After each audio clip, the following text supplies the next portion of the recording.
What's up, guys? Ben here, bringing you another video today. Things are a little slow in Rostermania. I think only for like 24, 48 hours because a lot of the sort of mid-pack teams are starting to figure out their rosters, and I think those will leak shortly. But I want to do a question and answer segment, so I tweeted out yesterday. For some questions, let me give you the answers to some of those, and we're going to dive in and see if we've got some quality questions or just, some of the usual stuff. Let's see what we got. First off, we have Teo or Teo. I don't know how to pronounce her name. Who do you expect to rise from challengers to the league next year? So if we're assuming like who's going to get on teams potentially from challengers now, I think the Spanish players, obviously like Eric Boom and folks like that, Journey may make it onto a CDL team. I think Abuza, maybe Cobra Linz, that like rumored Seattle taking the full Wabob squad. I think that could be some challengers grab. I think outside of that, it's looking a little bit trickier. We'll have to see sort of how like teams like London really decide what they want to do, but you're going to see a bunch of challengers make it to the league, at least to start next year. Brian Reyes with the fun one about New York. Do you think NYSL should upgrade in any possible way? Look,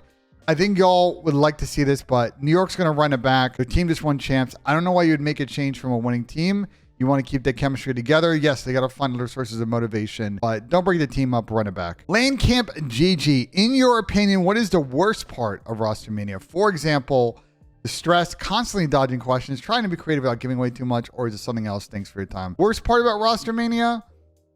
I think it's like people trolling in my chat, to be honest. Trying to come in and be like, oh, Octane said this on stream, or Crowder said this on stream. Like, that part's really annoying because people just say stuff without clips. Everything else I don't mind, but that stuff like really pisses me off. So that's the worst part. All right, we got Nicolina with a very interesting question.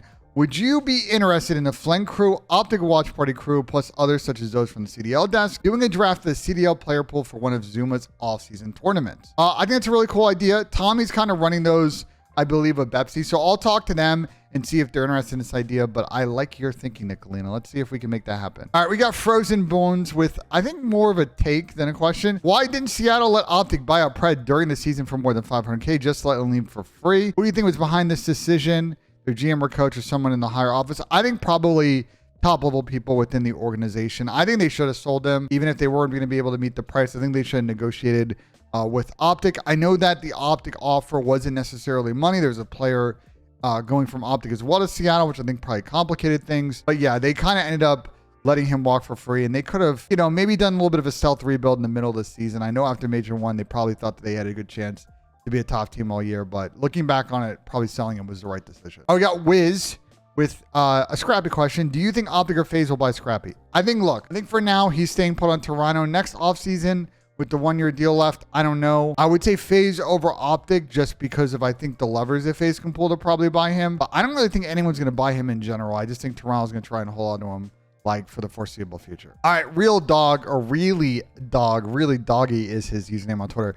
Please explain this. How does Ultra go from not being able to afford Insider Kleenex and having to force sell them to suddenly acquiring a high demand SMG and Envoy? Look, the reason for that is there are a lot of leaks coming out of the Toronto camp, a lot of misinformation, a lot of really kind of active fluid situations. And once again, I don't know how many times I need to say this during Rostermania. Stop believing every single thing that you see on Twitter, bro. Because like people be putting stuff out there for an agenda or straight lying on the timeline. And you got to be critical in the way that you think about the information being presented to you during these times. We got Mike Meir with a fun one. I've seen this on Reddit, this question as well. With the current rumored rosters, which is actually a bigger improvement? Draza replacing Slasher, Pred and Sib replacing Dan and Hook.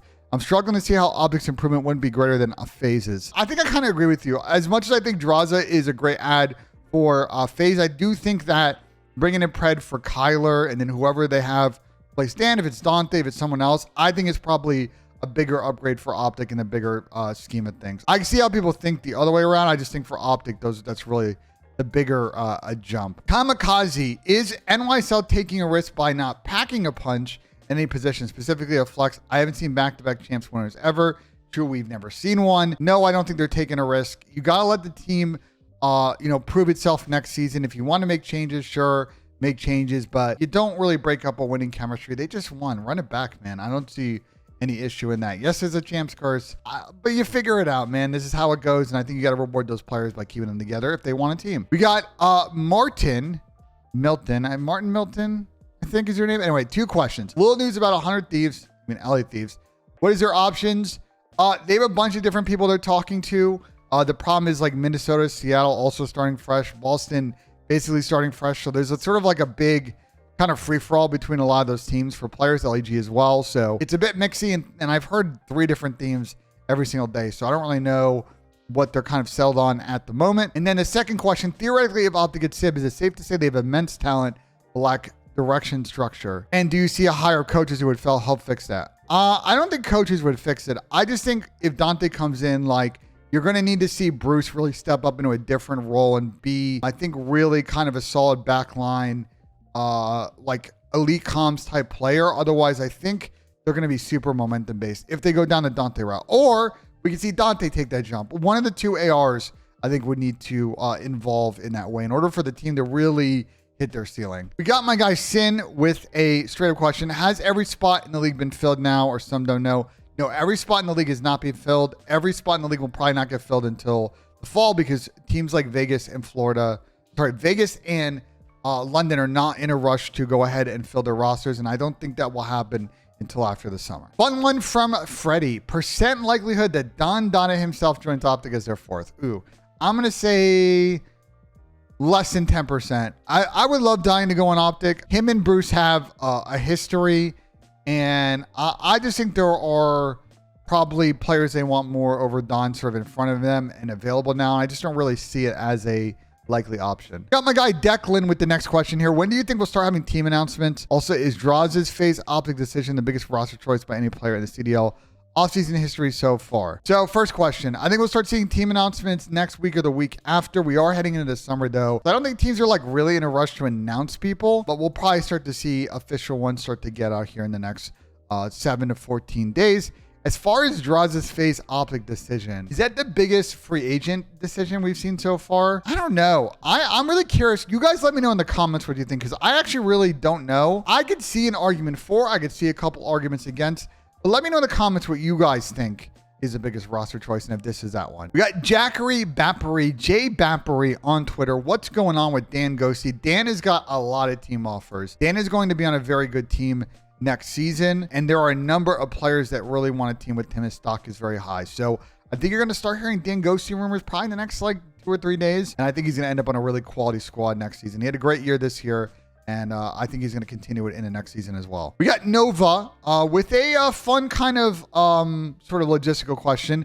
Do contracts get taxed based on the franchise of the city? So actually, I think the better question, because yes, some cities have city tax, is more about like sort of state taxes, federal taxes. So it really depends on the team you're on and where they're incorporated, like where, you know, your W-2, where their incorporation is kind of based out of as a corporation, or where you're working is where you got to pay state tax. We've obviously got teams like Toronto Ultra, you got to pay Canadian tax. So it's a bit complicated. My answer to that is it really depends on the team situation and what team you're in. Like, for example, if you're one of any of the Texas teams, like there's no state income tax in Texas. So as opposed to if your team's based in California or New York, it's a little bit of a different story. All right, we got a couple more left. Oddity, from the rumored rosters you have heard, which teams have the best chance of being the NYSL of this year? As in, no one thinks they will win, but they will end up doing so. I've heard a couple of rumored Boston teams, and I actually really like the way they're thinking this season. They're doing exactly what I said they should do. So once that gets out, / if they lock the roster, because I've heard a couple of different versions, I think Boston might be one of my sneaky good teams next season. All right, we got Alex coming in with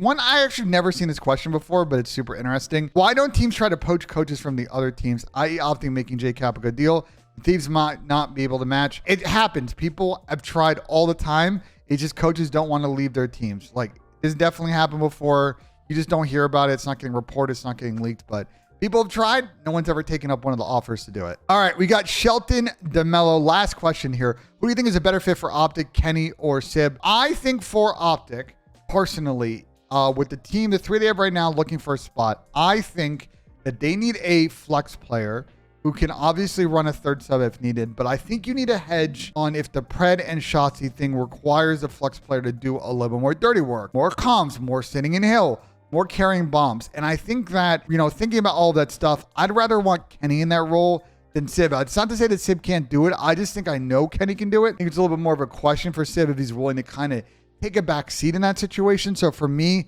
I would go with Kenny in this one. All right, folks, that will do it for this video. Appreciate everybody that sent questions. I got like 70 of them, so I picked like the best 15. If I didn't answer your question, I'm sorry. I'll get to it on the next one. Like you've enjoyed the video, subscribe for more. Rostermania is in full swing, so we're going to keep covering on the channel for you guys. And as always, we will see you on the next one.